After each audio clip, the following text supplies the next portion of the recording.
La voz de los protagonistas. Contacto telefónico. Está con nosotros Guillermo Anaya Llamas, candidato de la Alianza Ciudadana por Coahuila, con quien vamos a platicar sobre el transcurrir de la campaña en la que estás inmerso. Memo, te agradecemos este contacto telefónico y poder platicar contigo. Marcela, muy buenos días. A ti y a todo tu auditorio aquí en La Laguna. Un gusto saludarte. Bien, ¿están esperando la presencia del presidente nacional del Partido Acción Nacional? Sí, viene hoy a acompañarnos aquí a Torreón. Y bueno, muy contentos primero porque te motiva que venga, que Ricardo, líder nacional del PAN, tenga como prioridad Coahuila, Marcela. Memo, hoy preguntamos al auditorio, ¿la detención de políticos mexicanos ligados al narcotráfico afecta la credibilidad que usted tiene de la clase política? Y creo que tú entiendes por qué te pregunto esto. Sí, por supuesto que sí. Y bueno, qué bueno que lo agarran después de tantos años, que primero se sepa que no porque haya pasado el tiempo, como es 2 o 3 sexenios después de que él gobernó, por lo menos que sepamos que se le va a perseguir a alguien que tenga vínculos, que haya hecho tanto daño como aquí en Coahuila ha pasado, que nos tuvieron de rodillas frente a la delincuencia organizada en Torreón y en La Laguna y en Coahuila. Y entonces a mí me da satisfacción ver que al final hay justicia, que el quien la hizo que la pague, ¿no? Memo, y sin embargo hay una advertencia, velada tal vez, pero finalmente advertencia de que si ustedes llegan al poder, esto se puede descomponer prácticamente en 30 días. Y un eventual parentesco político, pues a ti te ha hecho que haya señalamientos muy duros en función de esa relación y entonces una posible colusión con los grupos delincuenciales. Pero mira, Marcela, yo lo que les digo es, ¿cómo es posible que le vayan a creer a quien ha gobernado el Estado durante 84 años? Si alguien más hubiera gobernado el Estado y se hubieran descompuesto las cosas, pues entonces podría caber alguna duda, pero quienes han gobernado son los mismos durante 84 años, es decir, nada más ha gobernado el PRI en Coahuila, número 1. Y número 2, estos 12 últimos años que han sido los peores para los coahuilenses, para los laguneros, para los torreonenses, pues gobernó la familia que hoy sigue gobernando durante 12 años. Entonces, pues nadie les cree, porque ellos mismos dicen que son la solución, pero quienes son el problema son ellos mismos. Memo, ¿te parece correcto el rumbo que están tomando las campañas políticas? Es decir, de denuncia unos, de contradenuncia los otros, y ahí vamos, un día aparece una denuncia, el otro día aparece otra denuncia, un día hablan de tu casa, otro día seguramente hablan de los relojes, otro día hablan de la casa del otro y seguramente hablarán de tu rancho y hablarán de una serie de cosas. ¿Te parece correcto esta narrativa del proceso electoral que se viene tejiendo? Fíjate que la gente tiene que saber la verdad, pero también el PRI utiliza siempre campaña negra. Lo hizo en Veracruz, lo hizo en Durango, lo hizo en Chihuahua, lo hizo en Tamaulipas, exactamente lo mismo. Lo que están diciendo hoy los del PRI, lo dijeron en estos estados y la gente ya no les cree absolutamente nada.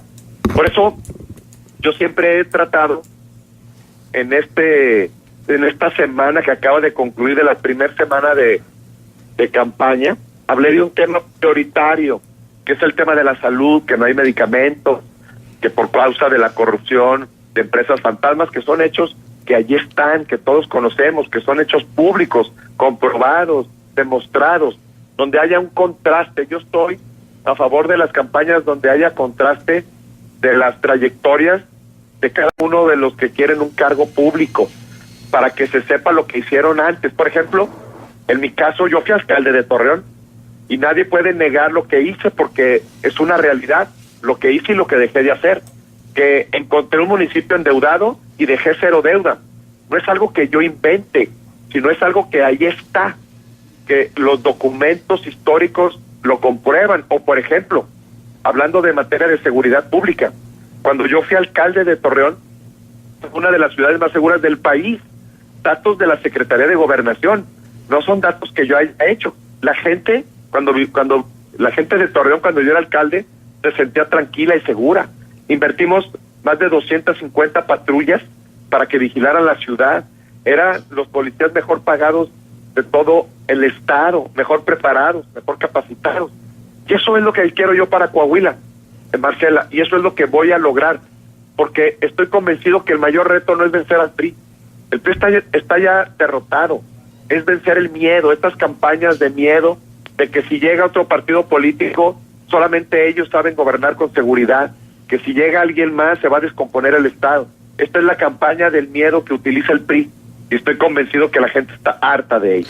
En el juego de la lotería que jugó Humberto Moreira para presentar su primer spot, sí, te tocó ser la sirena de la lotería, y entonces se refirió a ti como con este devaneo que traías y también con esto, con este mar que se movía en tu entorno. ¿Te gusta ese personaje? Imagínate nada más, Humberto Moreira, ese es el personaje que no nos gusta a nadie, el valiente, pidiendo fuero para que no lo encarcele por todo lo que nos hizo a los coahuilenses, hablando de crimen organizado, hablando de endeudamiento. Pues la verdad es que es una desfachatez, un cinismo que no tiene límites. Y bueno, yo espero que la ciudadanía actuemos en consecuencia y que no se le dé ni un solo voto a este personaje que nos hizo tanto daño a los laguneros, a los torreonenses y a los coahuilenses y a todo México, que nos han señalado como una vergüenza cuando detienen a su extesorero, donde confiesa que nos robó, le quitan gasolineras, centros comerciales, casas, a su suegra le quitaron una casa en San Antonio. Bueno, la verdad es que por eso es que después la gente nos tasa a todos por iguales, todos los políticos son iguales, todo es una mentira, todo es una farsa, por gente como él. Ojalá y la gente realmente tomemos conciencia y no se le dé ni un solo voto a este personaje, Humberto Moreira. La denuncia a David Aguillón por corrupción ante la PGR fue interpuesta. ¿Nos quieres hablar de ello? Perdón, la denuncia... A David Aguillón. ¿Fue interpuesta que se cortó? Fue interpuesta por el delito de corrupción ante la PGR por Bernardo González Morales, presidente estatal del Partido Acción Nacional de Coahuila. ¿Nos quieres hablar de ello? Así es, Marcela, sí.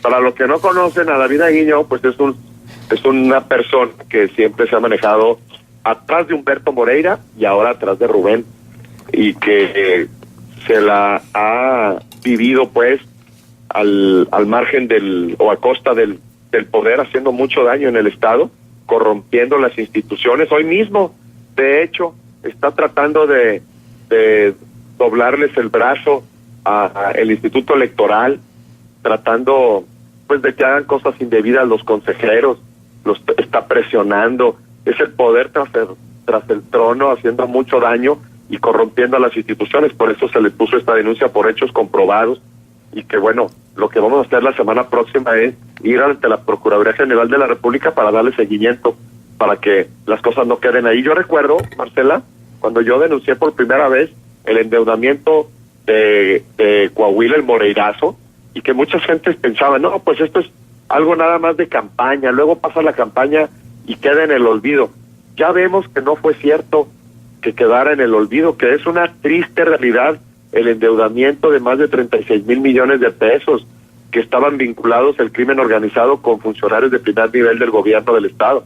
Todo ello, pues hoy lo estamos denunciando, y espero pues que las autoridades como la CEPADE, cuando actuó en consecuencia aquí en Torreón y decomisó despensas y enseres donde iban a repartir a nombre del PRI, de los candidatos del PRI, de Riquelme, y bueno, pues son actos que no podemos dejar pasar. Por eso estas denuncias que hemos interpuesto con datos y con hechos concretos no son ningún invento, y que le vamos a dar puntual seguimiento para que se castigue a los culpables. Yo he dicho, Marcela, y te lo reitero a ti, el auditorio de GREN aquí en La Laguna, que voy a castigar a los corruptos, a quienes nos robaron, a quienes nos endeudaron, a quienes nos tuvieron de rodillas frente al crimen organizado, que voy a recuperar lo robado y voy a invertirlo en nuestras prioridades: la salud, becas, generación de fuentes de empleo, en las escuelas, en fin, en realmente nuestras prioridades, que voy a hacer un equipo con Jorge Cermeño como alcalde de Torreón para que nos vaya bien a La Laguna.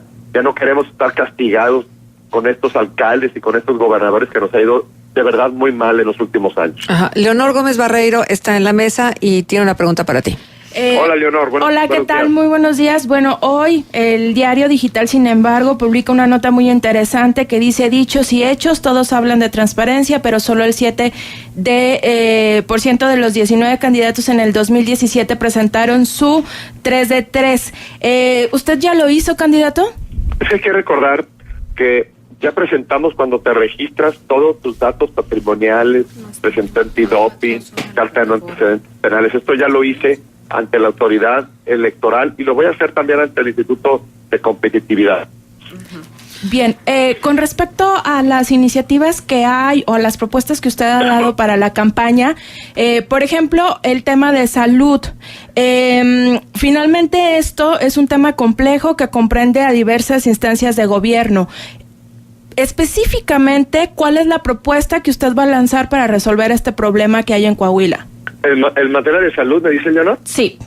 Bueno, mira, hoy tenemos un gravísimo problema, que no hay medicamentos. En los hospitales no hay equipo, por la corrupción, por las empresas fantasmas. Y no es casualidad que en los diferentes hospitales de La Laguna, como el de Matamoros o el de Madero, o en muchos otros hospitales como el de Monclova, las enfermeras y los médicos nos dicen que están trabajando bajo protesta porque no hay ni para jeringa ni para gasas. Bueno, hay compras consolidadas con el Seguro Social, que 18 estados ya lo hacen hoy mismo, es decir, compran en volumen. Es la institución que compra el medicamento más grande del mundo, y cuando compras en volumen te ahorras una buena cantidad de recursos. Se tiene calculado alrededor de un 25% de ahorros en el medicamento que se compre en una consolidación con el IMSS. 18 estados ya lo hacen, por supuesto Coahuila no lo hace. Tenemos detectados aviadores también en el sector salud, muchos millones de pesos que se fugan. Bueno, yo voy a invertir 250 millones de pesos para la compra de medicamento, para que no haya hospitales sin medicinas. ¿De dónde saldría, por ejemplo, ese dinero? En estas compras consolidadas que te dije, en primer lugar, se tendría un ahorro del 25% de los más de 2,000 millones de pesos de presupuesto ordinario. Hay que recordar también, Leonor, que hoy, en este momento, el presupuesto de salud es 45% menos que el de hace 6 años. Esto es inhumano, tener a los hospitales sin equipo, tener a los hospitales sin medicamento, y teniendo ahorros sustanciales. He dicho que no habrá empresas fantasmas. Se han comprobado que las empresas fantasmas, y varias de ellas tienen que ver con el sector salud, se destinaron más de 500 millones de pesos a empresas que no hicieron nada, pero se les pagó. Con las compras consolidadas, quitando aviadores y quitando las empresas fantasmas, vamos a tener ahorros sustanciales, que de ahí van a salir los 250 millones de pesos en los primeros 100 días de nuestro gobierno, del gobierno del cambio. Bien. Candidato, buenos días. Diana Torres. Te saluda Diana Torres. Diana, buenos días. Me gustaría preguntarte, en esta exigencia ciudadana que apenas a una semana ya tiene una voz importante de que le suban al nivel de las campañas, ¿dónde entran los debates? ¿Dónde entran los encuentros con la ciudadanía? Bueno, primero, yo he dado cada día de mi campaña he dado una propuesta de materia de salud, centros de paz en materia de prevención, en materia de policía estatal. ¿Cómo vamos a hacer para tener una ciudadanía donde tenga medicamento y lo más elemental, que es la salud? ¿Cómo le vamos a hacer para tener seguridad, paz y paz duradera? Yo he dado cada día una propuesta, Diana. Sin embargo, creo que es muy importante que haya debates para contrastar las propuestas y las trayectorias de cada uno. Yo estoy listo para todos los debates y espero que el Instituto Electoral haga más debates, obligue a los demás candidatos a hacer más debates, y que además sean publicitados estos debates. Por eso hablaba hace un momento que este personaje oscuro que se llama David Aguillón, que está torciéndole el brazo al Instituto Electoral para que la ciudadanía no se entere ni que hay debate, ni que hay campaña, ni que hay propuestas, ni que hay contrastes, ni que hay candidatos. Y bueno, yo lo que aspiro es a que haya debate, que haya contraste, y que cada uno de los ciudadanos pueda elegir libremente a los candidatos que él desee. Bien. Memo, pues gracias por estar con nosotros y por platicar sobre todo con el público de Contextos. Gracias, Marcela, gracias, Diana, y gracias, Leonor, y a todo tu auditorio. Muchísimas gracias. Muy buenos días. Hasta Buenos pronto. días.